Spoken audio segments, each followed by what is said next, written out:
एकाच पुस्तकातले 85 प्रश्न पोलीस भरतीचा पेपर लीक झालाय का असा सवाल उपस्थित होतोय। आता नेमकं प्रकरण काय सगळं सांगते। पुण्यातून एक मोठा वाद समोर आलाय। महाराष्ट्र पोलीस भरतीच्या SRPF गट 5 च्या परीक्षेवर गंभीर प्रश्नचिन्ह उपस्थित होत आहे। कारण 2 मे रोजी झालेल्या या लेखी परीक्षेत तब्बल 100 पैकी 85 प्रश्न हे एका खासगी प्रकाशनाच्या पुस्तकातून जसेच्या तसे उतरवण्यात आल्याचा आरोप होतोय। यामुळे स्पर्धा परीक्षा देणाऱ्या हजारो विद्यार्थ्यांमध्ये संताप आणि नाराजी आहे। या प्रकरणावर प्रतिक्रिया देताना काँग्रेस नेते विजय वडेट्टीवार यांनी सरकारवर जोरदार टीका केली आहे। त्यांनी आपल्या सोशल मीडियावर टाकलेल्या पोस्टमध्ये म्हटलंय, राज्यात स्पर्धा परीक्षा देणाऱ्या तरुणांच्या आयुष्याशी सरकार अक्षरशः खेळ करत आहे। आता हे उघडपणे दिसू लागलंय। महाराष्ट्र पोलीस भरतीतील SRPF गट 5 दौंड इथली लेखी परीक्षा म्हणजे पारदर्शकतेचा विनोदच ठरला। तज्ज्ञ अधिकाऱ्यांनी प्रश्नपत्रिका तयार करावी अशी अपेक्षा असताना 100 पैकी तब्बल 85 प्रश्न हे एका खासगी प्रकाशनाच्या पुस्तकातून जसेच्या तसे उचलले गेले। मग ही परीक्षा होती की त्या पुस्तकाची ओपन बुक टेस्ट? ही चूक नाही, ही व्यवस्था ढासळल्याची स्पष्ट निशाणी आहे।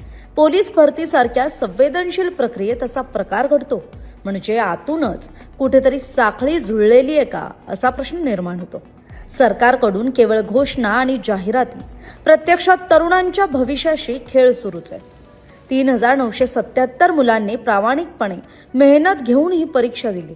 त्यांच्या स्वप्नांवर असा पाणी फेरणाऱ्यांना वाचवायचं की जबाबदार असणाऱ्यांना शिक्षा द्यायची हा निर्णय आता सरकारनं घ्यायचा आहे।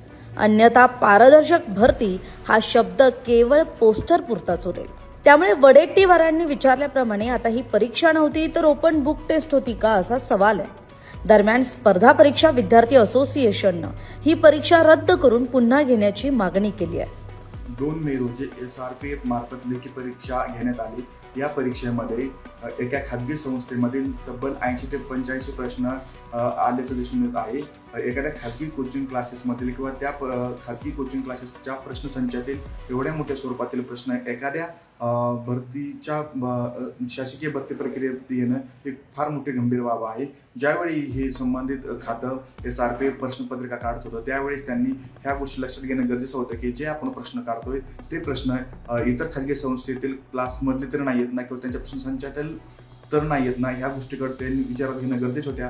परंतु त्यांनी काय डोळ्यासमोर ठेवून हे प्रश्न काढले आणि ते प्रश्न 80 ते 85 प्रश्न एखाद्या खाजगी संस्थेतील येत असतील तरी फार मोठी गंभीर बाब आहे।